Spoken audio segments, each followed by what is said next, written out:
She moves into it, and there it goes. It's high enough, it's long enough, it's a beauty. It's straight between the posts. The score hit out. Well, it's a program that looks back at the history of rugby league. In episode 15, rugby league has travelled a long, arduous road in the land of the free and the home of the brave. Many brave people have tried to clear a pathway for the game's success, but all too often obstacles and disputes have prevented a star-spangled future for the game of rugby league in the United States. Is this about to change? Brian Lowe started to cover rugby league in America in 2005. He has worked for the American National Rugby League and the United States Rugby League. He's the only rugby league writer in America and is the producer of rugbyleagueplanet.com. So, Brian, welcome to That's the Way It Was. Well, hello, Rob. Thanks for having me on your show. Now, Brian, there are a lot of attempts to stage rugby league matches in America, dating all the way back to 1932 when there were plans to stage matches between Australia and England before gridiron matches. Even in 1939, the Californian Rugby Union was talking about converting their competition to rugby league. But, well, nothing comes of these plans. It's not until 1953 that we actually get to see Americans playing rugby league. And this happens when the Australian Rugby League official there, Harry Sunderland, gets together with a former gridiron player called Mike Dimitro. And they organise a team to come and play in Australia and New Zealand. So, Brian, what can you tell us about Mike Dimitro? Yeah, interesting character he was. Actually, he was a wrestling promoter by profession. So right away, it might give you some idea of his way of approaching things.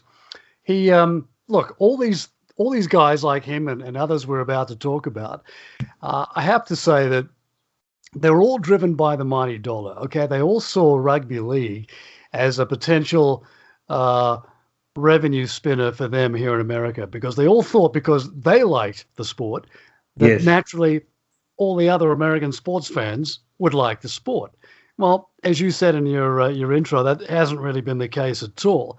And as far as Dimitro was concerned, he took the opportunity to take a team of all-stars to Australia and New Zealand in 1953. Yeah. And as you know, they went there. None of these guys in the team had ever played rugby league before. None of them had ever seen a rugby ball for the most part, let alone played the either code.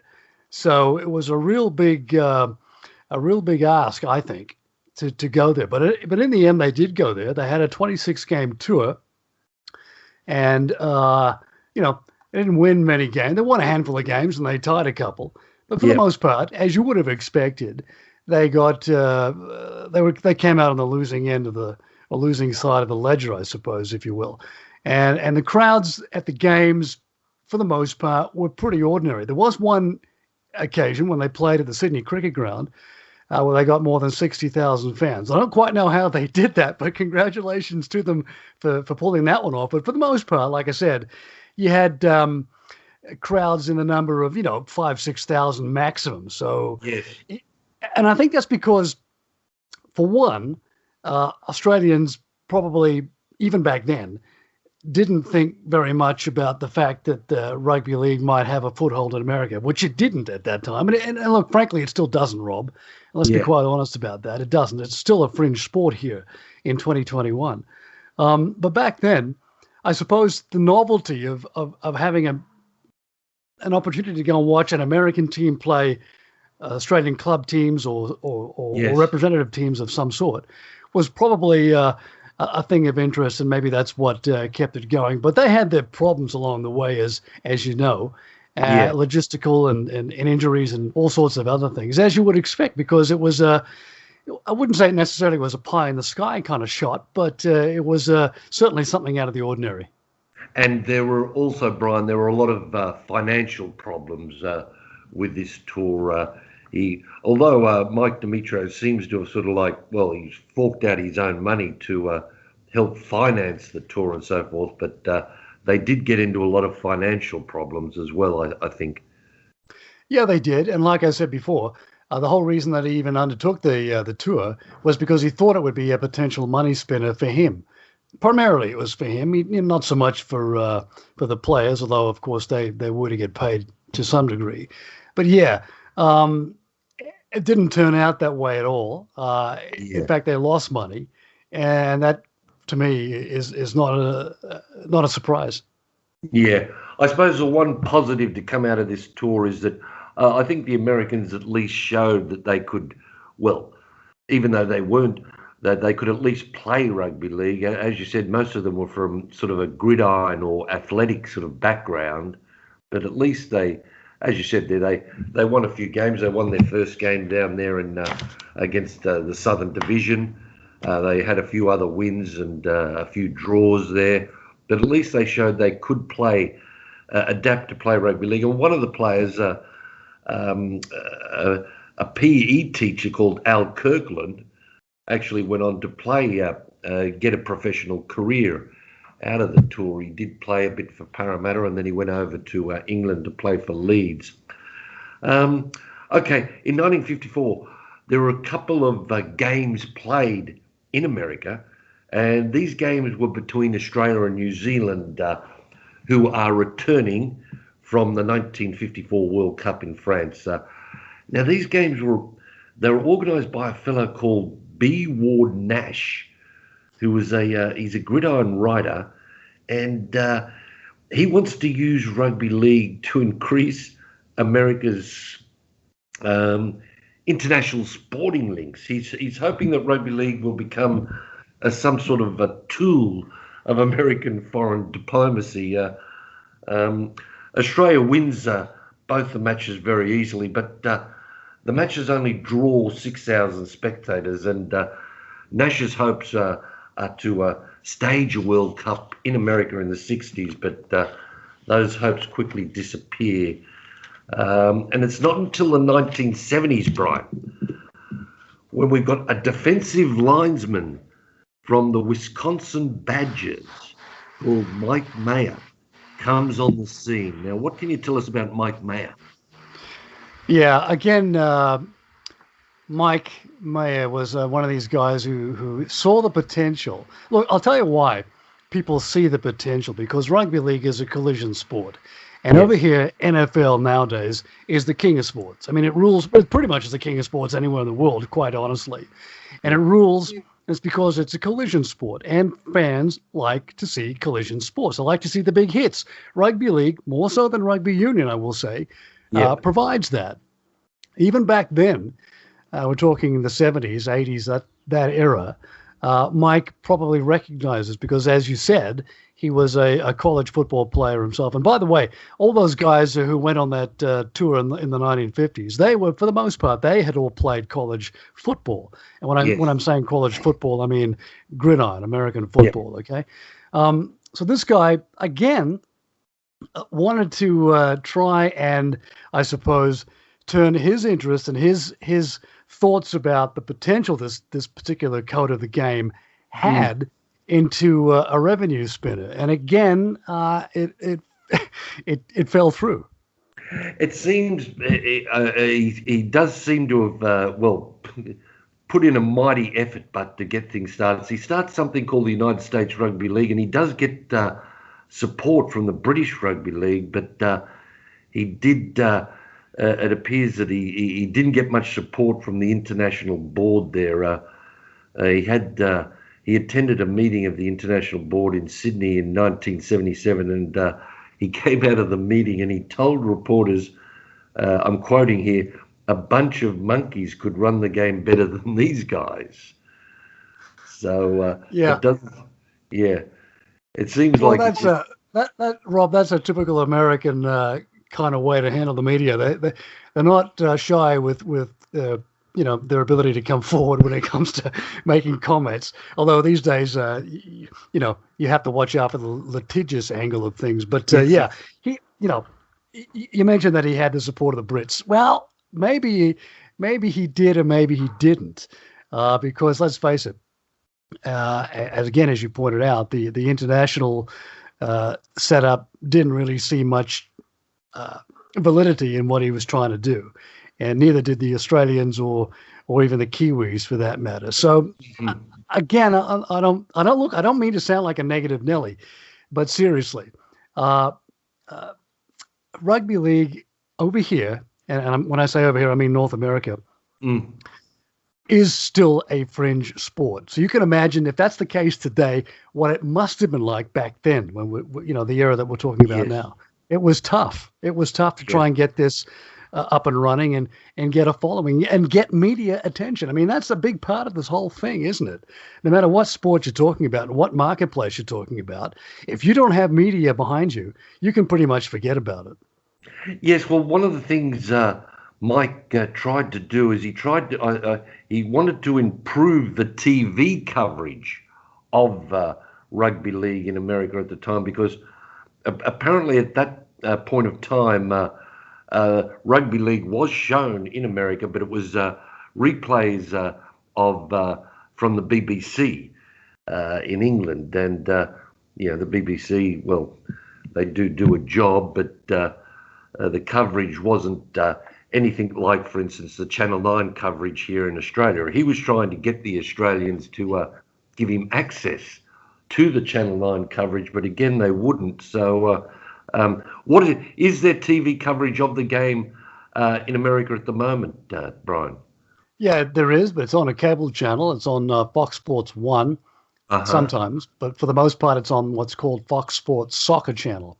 So, and those are, that soccer channel is not part of your normal cable package. I mean, over here, in Australia, you call it pay TV. Over here, it's cable.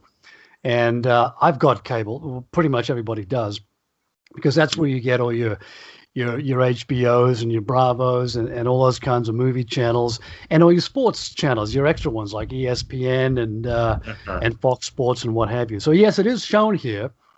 The NRL is shown on both of those channels on the weekends, and also we get stuff from the UK as well. Okay. But look, it's given that it's shown in the early hours of the morning, you're not getting a whole lot of eyeballs on these games. You're not, despite what you might read on Reddit or you might see on this sports flick crowd that's floating around all of a sudden talking about tens of thousands of viewers. No, I was very skeptical of that. So I did some research myself just within the last week, Rob, and I got with a very reputable source of mine in the media industry who knows the numbers. And he said, no, the real numbers are 100. I'm not talking 100,000 here. I'm talking 100. That's how many eyeballs you're getting. It's not a big deal. Yeah. All right. Well, anyway, Mike does, at least Mike in 1987, he does organise an American national team to play Canada. They played an international against Canada in Pittsburgh. The Canadians won the match by 23-10. He does promote an exhibition match as well between the two English clubs, Wigan and Warrington, which got a crowd. Well, reportedly the crowd was 17,773, which is a good attendance there. But then, Brian, we come to 1991. 1991 is a very important year in the history of rugby league in America, because in 1991, the St. George Rugby League Club has an end-of-season trip to Hawaii. And one of the members of that St. George team was a Fijian 5'8" called David Niu. And Brian, David does go on to play a very big part in establishing rugby league in America. Yeah, I know David pretty well. I actually worked with him in the AMNRL, as you pointed out in your intro. Yeah. David started up the AMNRL, although it wasn't called that. Initially, I think it was called Super League, something like that. Yes. And he went to Philadelphia. That's where, because he was a teacher. So he came here to continue his teaching career. And he got married to an American woman and all the rest of it. And like me and so many others, when that happens, you end up staying here, regardless if that was in your plans or not. And I'm testament to that. But he started up what eventually became the American National Rugby League. I was the media guy for them for a few years. They're based in Philadelphia, like I said, and it kind of went from strength to strength. It started off in the late 90s, and it finished up in about 2013.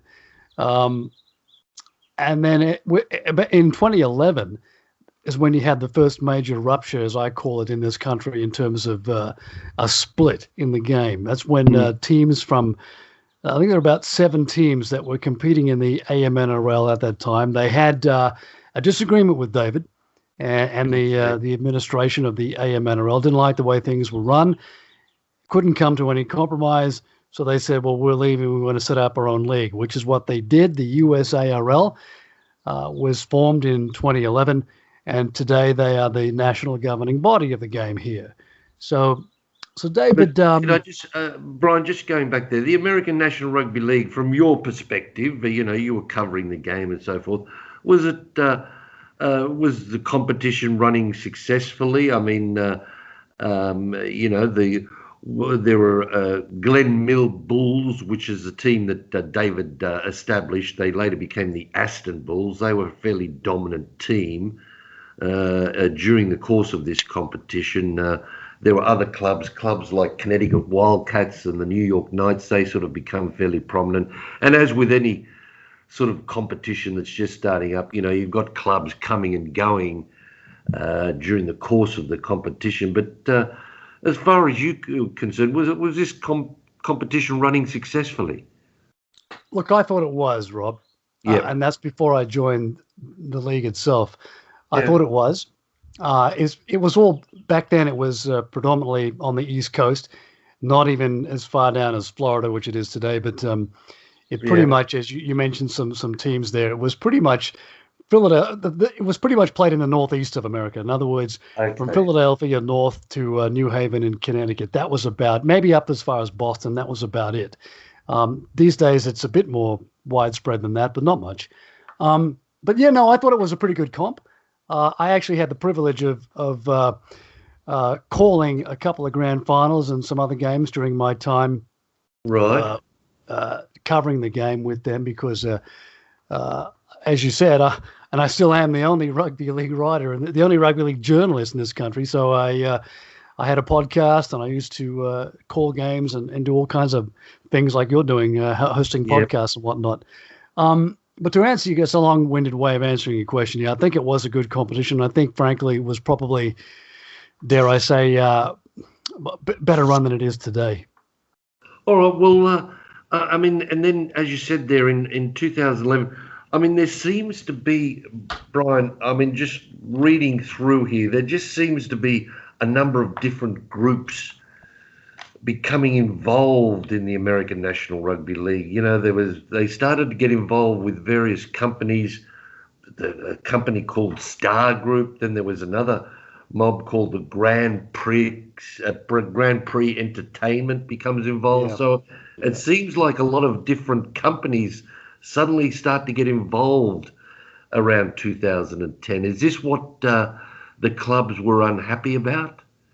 Oh, that's one of the things, and I have to say too, Rob, that's when they started to lose me, because I was not a fan of either of those companies you mentioned, and there are many reasons for that. We don't have time to go into them, but no, I would say that that was part of it. I mean, look, the clubs, the main reason the clubs split, was because they weren't happy with the way Newey was running things. They wanted more transparency, and he said, well, listen, this is the way I do it. It's my way or the highway. Well, they chose the highway. Okay. All right. Well, so, as you said, the United States of American Rugby League, the ARL starts up there. It's divided into 2 conferences there. They have 6 teams divided into 2 conferences. There's a North and a South conference with 6 teams in each conference. And now, imagine this was... Brian, I imagine this was done to overcome the travel difficulties because, well, America's a big country, so that's why they had the 2 conferences. You're right. That's exactly the reason why, because of basically the cost of flights and hotels and rental cars and everything else. It's while all of those things are cheaper, way cheaper here than they are in Australia. Yes. When you add it up, because teams are having to fly someplace every other week, or certainly they have to drive somewhere every other week when they have an away game. So it adds up over a season. Yes. And these guys pay to play.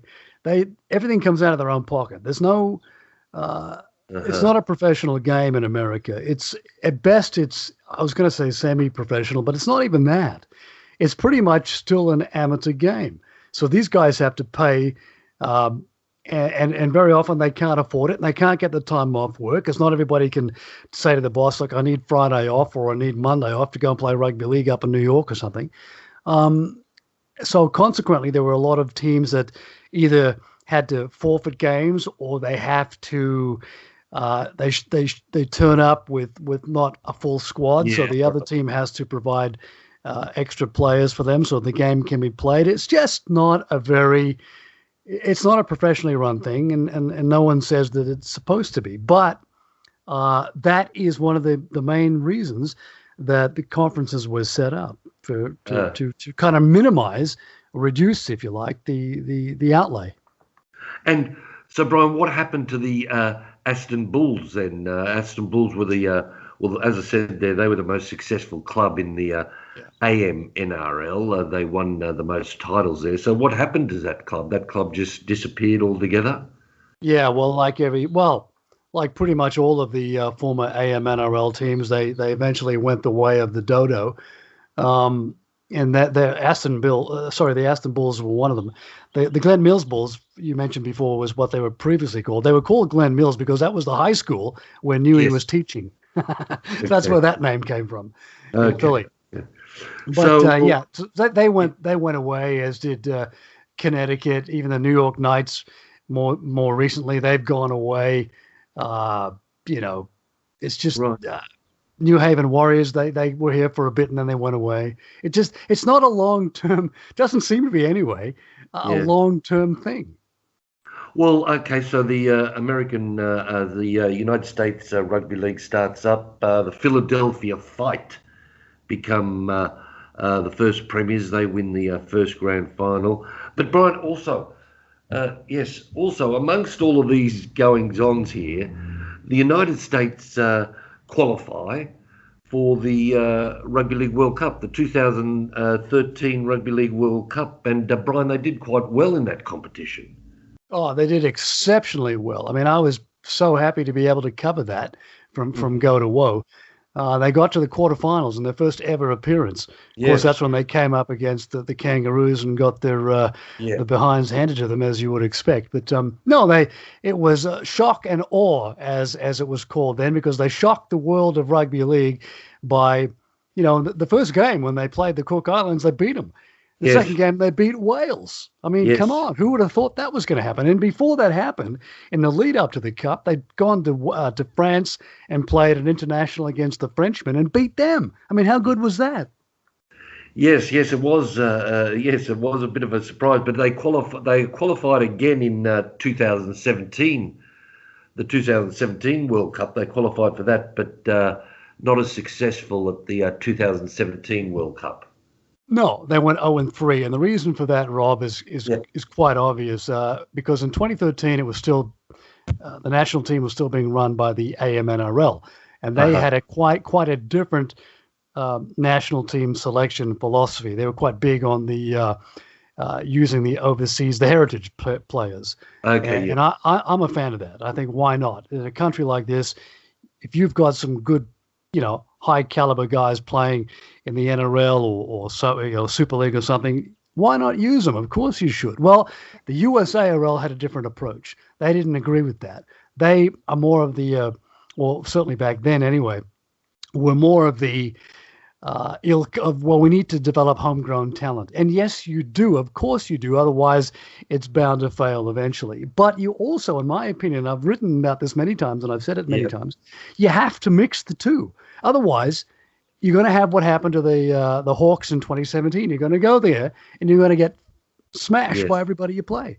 and that's not going to do anybody any good. Yes, well, they lose. They lose to both their group matches there against Italy and Fiji, and also, Brian, I noticed there that the United States has failed to qualify for this year's World Cup as well, which must well, be. that's very disappointing. That one, I would have thought they could have at least beaten Jamaica. I mean, it came down to the game between the US and Jamaica. And as we all know now, the Jamaicans won. I mean, good for them. Congratulations to them. They deserved it. But without wanting to appear a little biased, and of course I am because I live here, I would have thought the American team should have won that game. They didn't, and now they've missed out. But we'll see what happens with the Reggae Warriors in a few months, won't we? Yes, yeah. Okay, Brian. I just want to go back a bit to the American NRL, the domestic competition. The US RL, and we spoke there about the North and South conferences, and I was just wondering as well if there is a difference in standard, a difference in quality between these two conferences, because I did find some scores from the Southern Conference, and well, there were some large score lines there. Is there a difference in quality between the North and South conferences? I would say this: Jacksonville Axemen in the South, yes, have been the champion team, for quite a number of years. Before that, there was the Atlanta Rhinos. I think Jacksonville's probably the most professionally run rugby league club in this country. Okay, hands down. They lost the last time we had a national championship game was in 2019. We didn't have a season last year because of the pandemic, of course. No. But 2019, they lost narrowly to the Brooklyn Kings. The year before that, they thrashed the Brooklyn Kings in the championship game. So I think if you look at you can go on their website and you can catch all their scores from previous years, and actually articles that I've written, because they've had me write articles for their games for the past few seasons, just as a side that I do. So I kind of know them a little bit better than I know other teams, perhaps. Uh-huh. But the head coach, Sean Rutgerson, he's an Australian guy. You probably would have known him from his NRL days, maybe. Yes. Good guy, good coach. Got his head screwed on, knows how to get things done. And also the administration of that team. I would say the same about them. Drew Slover, a guy who runs the team, is a great guy, got his head screwed on, knows, how to get things done, how to run things. You can't say that about some of these other teams in out of the way places in either conference. So, and plus you've got new teams in pretty much, I guess, in the South Conference, you've got a few more new teams than they do in the North Conference. In the North, I would say it's more evenly spread in terms of the talent. And here's the other thing: you got to when you're talking about rugby league in America and club competition, you have to realize that they all have imports. They're allowed a certain number of imports. I think the rule is you're allowed maybe to play 3 on the field at any one time. I think you can have up to 5 or 6 on your roster for game day, but only 3 of them can be on the field at any one time. So for the most part, you've got homegrown guys playing the game at that level. And so and obviously they're all going to be reasonably of the same standard, you would have to say. So I think that other than Jacksonville and maybe Brooklyn up north, I don't know, the rest are all pretty much in the same category, same level. All right. Well, yes, as you said there, Brian, the last competition was held in 2019. Last year's competition was cancelled because of the COVID pandemic. But Brian, we've just heard recently about another competition starting. The North American Rugby League is proposed to start this June. So, Brian, can you just fill us in on what the situation is? Is this the beginning of another war in America? Well, I hope not, but I have to say, Rob, that I certainly think there's potential for that. In fact, I've just written my most recent article on that whole new league. And they're not, look, my big question about them is they, first of all, they came out on March 31st with this low-key social media announcement about their arrival on the scene. And they put out this press release, if you want to call it that, talking about who they were and what they're going to do. It was very short, wasn't much detail in it. And when you go to their website, if you want to click on links to find out about them, well, good luck, because none of the links are live. Okay. I just have my doubts because, look, I've been here long enough and I've seen this time and time again. You have these, and I'll give you an example. Yes. Jason Moore, the sports guy based in Sydney. Okay. Yes. He wanted to, you remember, just not that long ago, he wanted to start up a professional league in Canada and the US, and he wanted Canada and the US to host the 2025 Rugby League World Cup.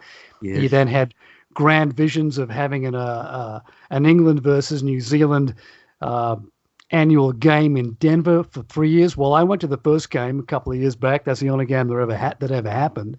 Yeah. And it just fell down. It crashed and burned, the whole thing. And he wasn't the first guy. There were plenty before him.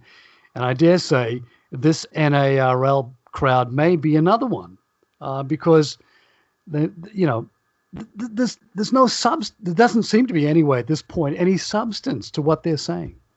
All right. Well, just a final question, Brian, then. Rugby League, it's a fast, physical game, as you said earlier. It's an excellent game for TV. It seems like a perfect game for the United States. Will it become a more mainstream sport in the future, in your opinion? One word, no. And okay. I'll elaborate on why I say that. Okay. Because yes, it's a collision sport, as I said earlier, and yes, American sports fans love their NFL because of that. But on the other hand, American sports fans are very rigid in what they watch. And I'll tell you what it is.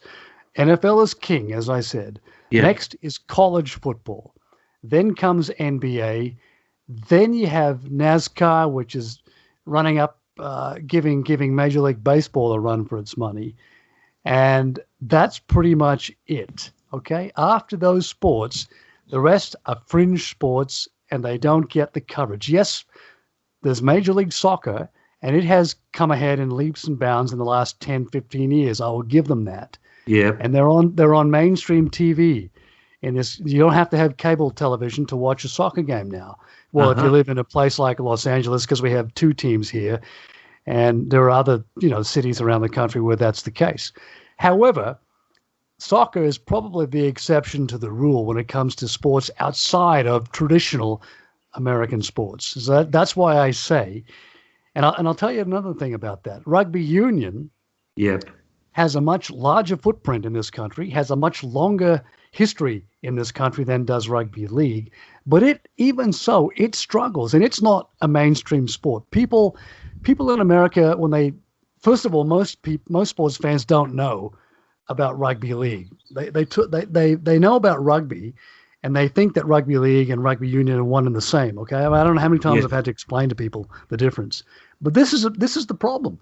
When you hear an American sports fan talking about rugby, you think he's talking about rugby union, and for the most part he is. But also, they mix in both codes, and for the most part, they think it's a novelty, and they go to a game maybe, and they think, oh, that's great, but they don't stick to it. Okay, so getting back to your question about, do I think it has a chance of becoming a much followed sport on TV here? No. Okay.